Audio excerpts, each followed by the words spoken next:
នៅចំកណ្ដាលបេះដូងនៃពិភពលោកមានដែនដីដ៏ធំល្វឹងល្វើយមួយដែលធ្វើឲ្យមនុស្សម្នាកោតស្ញប់ស្ញែងនោះគឺកាហ្សាក់ស្ថាននេះជាឈ្មោះមួយដែលហាក់ដូចជាសមផងនិងប្លែកភ្នែកផងវាលាតសន្ធឹងចន្លោះទ្វីបអឺរ៉ុបនិងអាស៊ីជាមួយនឹងផ្ទៃដីរហូតដល់272លានគីឡូម៉ែត្រការ៉េដែលធ្វើឲ្យប្រទេសនេះក្លាយជាប្រទេសធំជាងគេលំដាប់ទី9លើពិភពលោកនិងជាប្រទេសមិនជាប់សមុទ្រធំជាងគេបំផុតនៅអាស៊ីទោះបីជាគ្មានដែនសមុទ្រប៉ុន្តែវាមានជើងមេឃដ៏ធំល្វឹងល្វើយជាងប្រទេសជាប់ឆ្នេរសមុទ្រជាច្រើនទៅទៀត switch ពីកំពូលភ្នំទៅកោះធានសាននៅភាគខាងកើតរហូតដល់វាលសមុទ្រកាស្ពីយននៅភាគខាងលិចចាប់ពីព្រៃស្រល់ដ៏ក្រាស់នៅភាគខាងជើងរហូតដល់វាលខ្សាច់ដ៏ក្តៅហួតហែងនៅភាគខាងត្បូងគ្រប់បែបយ៉ាងនៅទីនេះហាក់ដូចជាផ្ទាំងគំនូរដ៏វិសេសវិសាលដែលត្រូវបានឆ្លាក់ឡើងដោយផ្ទាល់ដៃពីធម្មជាតិនៅចន្លោះវាលស្មៅដែលគ្មានព្រំដែននិងវាលខ្សាច់ដ៏ធំធេងសំឡេងខ្យល់បក់សំឡេងជើងសេះនិងរឿងព្រេងបុរាណបានលាយឡំចូលគ្នាយ៉ាងមានចង្វាក់ទីនោះហើយគឺជាព្រលឹងនៃជនជាតិកាហ្សាក់កាលពីរាប់ពាន់ឆ្នាំមុនផ្លូវសូត្របានលាតសន្ធឹងនៅលើទឹកដីមួយនេះក្រុមអាជីវករបានដឹកជញ្ជូនសូត្រតែគ្រឿងទេសនិងលោហៈធាតុឆ្លងកាត់វាលខ្សាច់និងជួរភ្នំដោយបានផ្សារភ្ជាប់អរិយធម៌បូព៌ានិងបច្ចិមលោកយ៉ាងជិតទីក្រុងបុរាណដ៏ចំណាស់ដូចជាសូរ៉ង់និងអូត្រាគឺជាត្បូងពេជ្រដ៏មានតម្លៃនៅលើដងផ្លូវពាណិជ្ជកម្មនោះចំណែកឯវិហារខូយ៉ាអាហ្មេតយ៉ាសាវីនៅតែចូលជើងយ៉ាងរឹងមាំរហូតមកដល់សប្តាហ៍ថ្ងៃធ្វើជាសាក្សីនៃការរលាយចូលគ្នារវាងជំនឿនិងចំណេះដឹងនៅលើទឹកដីនេះដំណើរស្វែងរកបានចាប់ផ្ដើមពីទីនេះតាមរយៈខ្យល់បក់បោកលើវាលស្មៅកាហ្សាក់ស្ថានយើងធ្វើដំណើរទៅទិសខាងកើតស្របតាមដានប្រវត្តិសាស្ត្រចំណុចទី1ជ្រលងភ្នំឆាលីន Canyon អច្ឆរិយធម្មជាតិដែលត្រូវបានគេប្រសិទ្ធនាមថាជ្រលងភ្នំដ៏ធំនៃអាស៊ីកណ្ដាលមួយនេះបានកកើតឡើងប្រហែល12លានឆ្នាំមុនដោយសារទន្លេឆាលីនបានកាត់ដាច់ផ្ទាំងថ្មភក់ពណ៌ក្រហមនៅក្រោមពន្លឺថ្ងៃជញ្ជាំងថ្មមើលទៅហាក់ដូចជាត្រូវបានដុតកម្ដៅដោយភ្លើងជ្រលងភ្នំដែលត្រូវបានច្រោះដោយខ្យល់បានបង្កើតជាស្រទាប់យ៉ាងស្រស់ស្អាតដូចជាសញ្ញាសម្គាល់អាយុកាលរបស់ភពផែនដីផ្នែកដ៏ល្បីល្បាញបំផុតនៃជ្រលងភ្នំនេះត្រូវបានគេហៅថាជ្រលងភ្នំប្រាសាទបុរាណព្រោះផ្ទាំងថ្មទាំងនោះមើលទៅដូចជាបន្ទាយធម្មជាតិដ៏មហិមាដែលកំពុងឈរការពារវាលស្មៅជនភៀសខ្លួនក្នុងតំបន់ជឿថាជ្រលងភ្នំនេះជាកន្លែងដែលព្រលឹងដូនតារបស់ពួកគេរស់ន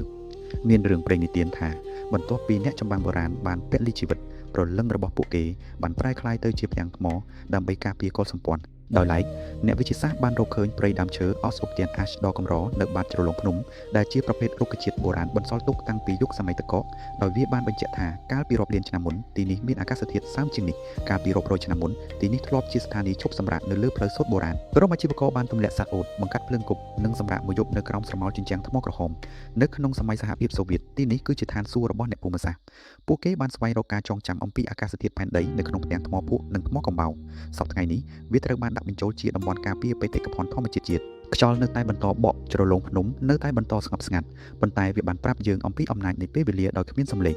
ធ្វើដំណើរឆ្ពោះទៅកាន់ជម្រៅនៃភ្នំធានសានកុអាញ់ជើងឯកទី2បានលេចឡើងនៅចន្លោះព្រៃស្រល់នោះគឺបឹងកៃណូឌីលេខខេនឌីគ្រោះរំជួយដីដ៏ខ្លាំងក្លាមួយក្នុងឆ្នាំ1 Table 11បានធ្វើឲ្យភ្នំបាក់រារាំងផ្លូវទឹកហូរហើយក៏បានបង្កើតជាបឹងភ្នំខ្ពស់ដ៏អស្ចារ្យនេះឡើងផ្ទៃបឹងមានរាងចង្អៀតនិងវែងមានពណ៌ខៀវស្រងាត់ដូចជាកញ្ចក់ប៉ុន្តែនៅបាតបឹងបែរជាមានព្រៃដើមស្រល់ដែលលិចទឹកឈរត្រង់ជួរគ្នាទៅវិញពន្លឺព្រះអាទិត្យបានចាំងទម្លុះផ្ទៃទឹកជះទៅលើដើមឈើដ៏ត្រង់ត្រដឹងហាក់ដូចជាព្រៃក្រំទឹកមួយដែលត្រូវបានផ្សារភ្ជាប់ដោយមន្តអាគម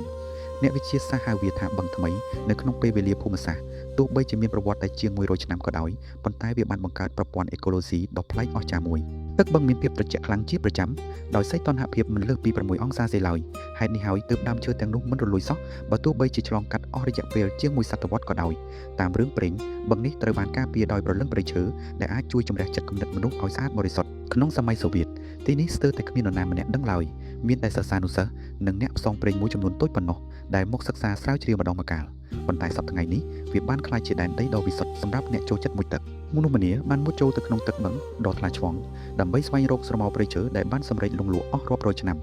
ចាក់ចេញពីបឹងកៃណាឌីឆ្លងកាត់វាលស្មៅយើងនឹងមកដល់ទីក្រុងដ៏រស់រវើកបំផុតរបស់កាហ្សាក់ស្ថានគឺទីក្រុងអាល់ម៉ាទីពាក្យថាអាល់ម៉ាទីនៅក្នុងភាសាកាហ្សាក់មានន័យថាស្រុកកំណើតនៃផ្លែប៉ោមការស្រាវជ្រាវវិទ្យាសាស្ត្របានបង្ហាញថាដូនតានៃផ្លែប៉ោមសម័យទំនើបទាំងអស់នៅលើពិភពលោកគឺមានប្រភពមកពីផ្លែប៉ោមព្រៃ Sivers នៅក្នុងតំបន់នេះក្រុមអាជីវករផ្លូវសូត្រកាលពីរាប់ពាន់ឆ្នាំមុនគឺពិតជាបាននាំយកផ្លែប៉ោមពីទីនេះទៅកាន់ប្រទេសភើសៀនិងអឺរ៉ុបទីក្រុងនេះមិនត្រឹមតែជាសាក្សីនៃប្រវត្តិសាស្ត្រប៉ុណ្ណោះទេប៉ុន្តែក៏ជាបេះដូងនៃវប្បធម៌ផងដែរវាធ្លាប់ជាទីក្រុងវប្បធម៌ដ៏សំខាន់ដែលអ្នកវិទ្យាសាស្ត្រសិល្បករនិងអ្នកប្រាជ្ញជាច្រើនក្នុងសម័យសូវៀតបានមកជួបជុំគ្នានៅទីនេះគ្រោះរំជួយដីឆ្នាំ1911បានបំផ្លាញទីក្រុងទាំងស្រុងប៉ុន្តែវាបានបន្សល់ទុកនូវស្ថាបត្យកម្មដ៏អស្ចារ្យមួយនោះគឺវិហារ Zenkov Cathedral វិហារដែលធ្វើពីឈើទាំងស្រុងនេះបានរួចរស់ជីវិតពីគ្រោះរញ្ជួយដីដ៏ខ្លាំងក្លាដោយគ្មានការខូចខាតហើយបានក្លាយជាអច្ឆរិយៈនៅក្នុងប្រវត្តិសាស្ត្រស្ថាបត្យកម្មកាហ្សាក់ស្ថានទីលានកណ្ដាលនៃទីក្រុងអាល់ម៉ាទីធ្លាប់ជាសាក្សីនៃព្រឹត្តិការណ៍ខែធ្នូឆ្នាំ1986ដែលការតវ៉ារបស់និស្សិតបានក្លាយជាចំណុចរបត់មួយឈានទៅរកការប្រកាសឯករាជ្យជាតិទីក្រុងនាពេលបច្ចុប្បន្នគឺមានការអភិវឌ្ឍខ្លាំងដោយមានអគារទំនើបឈរទន្ទឹមនឹងកំពូលភ្នំទឹកកកពណ៌សពិធីបុណ្យសិល្បៈកម្មវិធីប្រគំតន្ត្រីនិងទីលានជិះស្គីទឹកកកបានធ្វើឲ្យទីក្រុងនេះក្លាយជាទីក្រុងមានថាមពលបំផុតនៅអាស៊ីកណ្ដាលក្លិនឈ្ងុយនៃកាហ្វេតាមដងផ្លូវលាយឡំជាមួយខ្យល់ត្រជាក់ពីភ្នំឆ្ងាយៗបង្កើតបានជាបរិយាកាសដ៏រស់រវើកបំផុតរបស់កាហ្សាក់ស្ថានធ្វើដំណើរចេញពីទីក្រុងត្រឹមតែប៉ុន្មានម៉ោងប៉ុណ្ណោះយើងនឹងឈានចូលទៅកាន់ពិភពមួយផ្សេងទៀតនៅក្នុងការអបក្រសោបនៃភ្នំធានសានមានលាក់ទុកនៅបឹងកុល Cycle Silex បឹងភ្នំខ្ពស់ទាំង3នេះត្រូវបានគេប្រសិទ្ធនាមថាជាត្បូងមរកតនៃភ្នំធានសានដែលមានកម្ពស់ចាប់ពី1800ម៉ែត្ររហូតដល់ពី850ម៉ែត្រពីផ្ទៃសមុទ្រទឹកបឹងមានភាពថ្លាដូចកញ្ចក់ព័ទ្ធជុំវិញដោយព្រៃស្រល់ដើមវិចនិងកំពូលភ្នំទឹកកកទីនេះមិនត្រឹមតែជាអច្ឆរិយៈធម្មជាតិប៉ុណ្ណោះទេប៉ុន្តែក៏ជាទីកន្លែងដ៏សក្ការៈនៅក្នុងរឿងព្រេងបុរាណផងដែរជនជាតិកាហ្សាក់ស្ថាននិយាយថាបឹងកុលសាយគឺជាកន្លែងដែលទេវតាភ្នំរស់នៅមានតែមនុស្សដែលមានភាពក្លាហានប៉ុណ្ណោះទើបអាចស្វែងរកផ្លូវទៅកាន់បឹងទី3បានក្នុងទសវត្សរ៍ឆ្នាំ1930អ្នកផ្សងព្រេងសូវៀតបានចូលមកទីនេះជាលើកដំបូងហើយបានកត់ត្រាទុកនៅធនធានសត្វនិងរុក្ខជាតិដ៏សម្បូរបែបសប្តាហ៍ថ្ងៃនេះនៅក្នុងបឹងនៅតែមានព្រៃត្រាវមាសសត្វខ្លារខិនទឹកកកនិងឥន្ទ្រីមាសរស់នៅក្នុងឆ្នាំ2007ទីនេះត្រូវបានប្រកាសជាឧទ្យានជាតិដ៏សំខាន់ដើម្បីការពារប្រព័ន្ធអេកូឡូស៊ីភ្នំខ្ពស់អ្នកស្រុកជឿថាការផឹកទឹកបឹងដ៏ត្រជាក់នេះអាចជួយឲ្យមានអាយុយឺនយូរចំណែកឯអ្នកវិទ្យាសាស្ត្រវិញបានរកឃើញមីក្រូសរីរាង្គភ្នំខ្ពស់ដ៏កម្រនៅក្នុងទឹកបឹងនេះនៅពេលពន្លឺព្រះអាទិត្យចាំងជះចុះមកផ្ទៃបឹងបានជះត្រឡប់មកវិញនៅពណ៌ខៀវនិងពណ៌បៃតងយ៉ាងស្រស់ស្អាតហាក់ដូចជាដង្ហើមនៃបេះដូងផែនដីបន្តដំណើរទៅមុខទៀតយើងនឹងទៅដល់ជ្រលងភ្នំ Tugen Thergen Gorge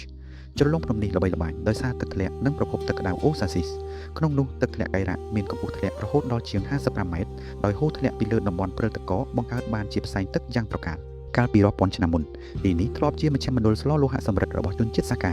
ការរកឃើញខាងបុរាណវត្ថុបង្ហាញថាជ្រលងភ្នំនេះមានសកម្មភាពមនុស្សរស់នៅតាំងពីសតវត្សទី10មុនគ្រិស្តសករាជមកម្លេះនៅក្នុងរឿងព្រេងកាហ្សាក់ស្ថានប្រភពទឹកក្តៅនៅទូហ្គែនអាចព្យាបាលជំងឺបានគ្រប់មុខក្នុងសម័យសូវៀតវាបានក្លាយជាមូលដ្ឋានអនុវត្តជាក់ស្ដែងសម្រាប់និស្សិតផ្នែកអេកូឡូស៊ីនិងភូមិសាស្ត្រហើយសប្តាហ៍ថ្ងៃនេះវាជាឋានសួគ៌របស់អ្នកចូលចិត្តដើរភ្នំនារដូវក្តៅសម្លេងឧបករណ៍តន្ត្រីដុំប្រារបស់កាហ្សាក់ស្ថានបានបន្លឺឡើងពេញជ្រលងភ្នំអ្នកជិះសេះបានបំបល់សេះនៅលើវាលស្មៅយ៉ាងរីករាយពិធីបុណ្យប្រពៃណីនិងទេសភាពធម្មជាតិបានរលាយចូលគ្នាយ៉ាងឥតខ្ចោះចាក់ចេញពីជ្រលងភ្នំទូហ្គែនផ្លូវភ្នំបានបត់បែនឡើងលើឆ្ពោះទៅកាន់បឹងអាល់ម៉ាទីធំ Big Almaty Lake ដែលមានកម្ពស់ពី500ម៉ែត្រពីផ្ទៃសមុទ្រនេះគឺជាត្បូងកណ្ដៀងដ៏មានតម្លៃនៅលើជួរភ្នំទៀនសានហើយក៏ជាប្រភពទឹកដង្ហើមជីវិតរបស់ទីក្រុងអាល់ម៉ាទីផងដែរទឹកបឹងដែលបានមកពីការរលាយនៃផ្ទាំងទឹកកកតែងតែផ្លាស់ប្ដូរពណ៌ទៅតាមរដូវកាលពណ៌ខៀវស្រងាត់នារដូវក្តៅពណ៌ប្រផេះប្រាក់នារដូវស្លឹកឈើជ្រុះនិងថ្លាដូចគ្រីស្តាល់នារដូវរងាអស់រយៈពេលរាប់ទសវត្សរ៍មកហើយវាមិនត្រឹមតែផ្គត់ផ្គង់ទឹកដល់ទីក្រុងប៉ុណ្ណោះទេប៉ុន្តែក៏ជាមជ្ឈមណ្ឌលស្រាវជ្រាវឧតុនិយមនិងតារាសាស្ត្រដ៏សំខាន់ផងដែរអ្នកវិទ្យាសាស្ត្រសូវៀតបានបង្កើតស្ថានីយសង្កេតការណ៍នៅទីនេះដើម្បីសិក្សាអំពីអាកាសធាតុភ្នំខ្ពស់ទីនេះមានភាពស្ងួតស្ងប់ស្ងាត់និងគ្មានការបំពុលដោយពន្លឺដែលជាទីតាំងដ៏វិសេសវិសាលសម្រាប់ការសង្កេតមើលសកលលោកតាមរឿងព្រេងផ្ទៃបឹងគឺជាកញ្ចក់របស់ទេវតាដែលឆ្លុះបញ្ចាំងពីជោគវាសនារបស់ទីក្រុងនៅចន្លោះព្រៃស្រល់ក្បែរបឹងសត្វខ្លារខិនទឹកកកនិងពពែភ្នំតែងតែដើរកាត់ដោយស្ងប់ស្ងាត់អ្នកវិទ្យាសាស្ត្រមកទីនេះដើម្បីសិក្សាអំពីការថយចុះនៃផ្ទាំងទឹកកកការប្រែប្រួលបន្តិចបន្តួចនៃកម្រិតទឹកបឹងត្រូវបានគេចាត់ទុកថាជាតេម៉ូម៉ែត្រវាស់ស្ទង់ការប្រែប្រួលអាកាសធាតុនៅអាស៊ីកណ្ដាលគូស្នេហ៍តែងតែមកសច្ចាប្រណិធាននៅមាត់បឹងដោយជឿជាក់ថាទឹកបឹងដ៏បរិសុទ្ធអាចធ្វើជាសាក្សីនៃសេចក្តីស្នេហាដ៏អស់កលបសប្តាហ៍ថ្ងៃនេះទីនេះបានក្លាយជាទីតាំងថតរូបដ៏ពេញនិយមបំផុតសម្រាប់អ្នកថតរូបនិងអ្នកបង្កើតខ្សែភាពយន្តវិទ្យាសាស្ត្រនិងភាពរ៉ូមែនទិកបានរស់នៅទន្ទឹមគ្នានៅទីនេះនៅពេលដើរចេញពីភ្នំធានសានទេសភាពស្រាប់តែប្រែប្រួលទៅជាភាពល្វឹងល្វើយនិងក្តៅហួតហែងវាខ្សាច់បានមកជំនួសកន្លែងភ្នំខ្ពស់ជើងមេឃពណ៌មាសបានលេចឡើងនៅខាងមុខនោះគឺឧទ្យានជាតិ Altyn Emel National Park ឧទ្យាននេះត្រូវបានបង្កើតឡើងក្នុងឆ្នាំ1996មានផ្ទៃដីជាង4,600ម៉ែត្រការ៉េដែលជាតំបន់ការពារធម្មជាតិដ៏សំខាន់បំផុតមួយរបស់កាហ្សាក់ស្ថានឈ្មោះរបស់វាមានន័យថាកែបសេះមាសដែលបានមកពីពន្លឺពណ៌មាសនៃពន្លឺព្រះអាទិត្យរៀបលេចជះទៅលើវាលខ្សាច់និងជ្រលងភ្នំអច្ឆរិយៈដ៏ល្បីល្បាញបំផុតទីនេះគឺវាលខ្សាច់ច្រៀងពីរោះ Singing Dune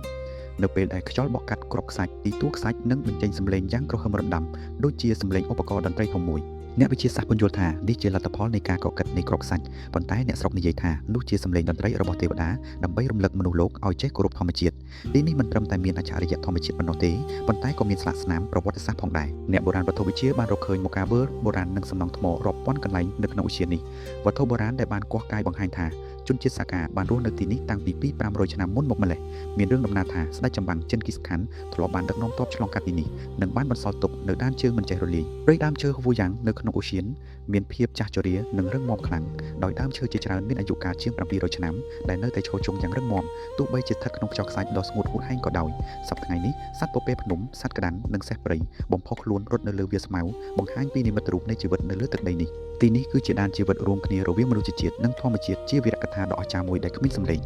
ធ្វើដំណើរស្របតាមទន្លេអ៊ីលីមកដល់ចំណុចចុងក្រោយនៃដំណើររបស់យើងគឺតាម Galitas នៅលើច្រាំងទន្លេដ៏ស្ងាត់ជ្រងំមួយនេះផ្ទាំងថ្មភ្នំត្រូវបានឆ្លាក់ឡើងនូវរូបភាពដ៏អស្ចារ្យដែលមិនចេះរលាយអស់រាប់ពាន់ឆ្នាំ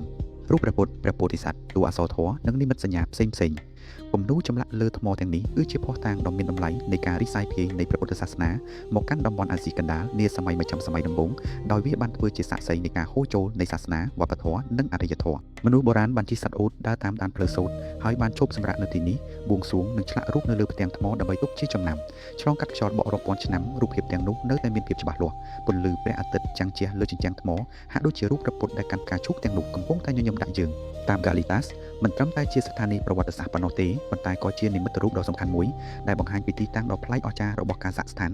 នៅចំចំណុចប្រសពនៃអរិយធម៌ពិភពលោកវាមានទាំងលក្ខណៈបូព៌ានិងបច្ចឹមលោកទាំងបុរាណនិងទំនើបនៅពេលដែលយើងក្លែងមើលត្រឡប់ទៅក្រោយពីចំណុចចុងក្រោយនៃដំណើរនេះយើងនឹងដឹងថាកាហ្សាក់ស្ថានមិនមែនជាវាលស្មៅដ៏ស្ងាត់ជ្រងំឡើយប៉ុន្តែវាជាវីរក្ខាដ៏អស្ចារ្យមួយដែលត្រូវបានសរសេរឡើងរួមគ្នាដោយមនុស្សជាតិធម្មជាតិនិងពេលវេលា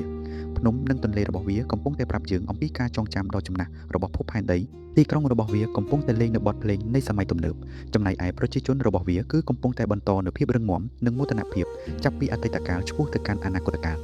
គ្រប់ដំណក់ខ្យល់នៅទីនេះសុទ្ធតែមានរឿងរ៉ាវគ្រប់ចំណែកនៃដីសុទ្ធតែមានព្រលឹងកាហ្សាក់ស្ថានចាប់ពីភាពកក់ក្ដៅនៃជលងភ្នំក្រហមរហូតដល់ភាពស្ងប់ស្ងាត់នៃបឹងពណ៌ខៀវចាប់ពីភាពឯកោនៃវាលខ្សាច់ពណ៌មាសរហូតដល់ភាពវិសុទ្ធនៃកំពូលភ្នំទឹកកកមនុស្សលោកបានសម្លឹងមើលទៅទឹកដីនេះហើយក៏បានស្វែងរកឃើញនៅសន្តិភាពជាមួយខ្លួនឯងផងដែរនៅខណៈពេលដែលខ្យល់បក់កាត់វាលស្មៅអ្នកនឹងយល់ច្បាស់ថាចិត្តនៃពិភពលោកមិនមែនស្ថិតនៅលើផែនទីឡើយប៉ុន្តែវាស្ថិតនៅចំខណៈពេលដែលបេះដូងរបស់អ្នកនិងមេដីបានផ្សារភ្ជាប់គ្នា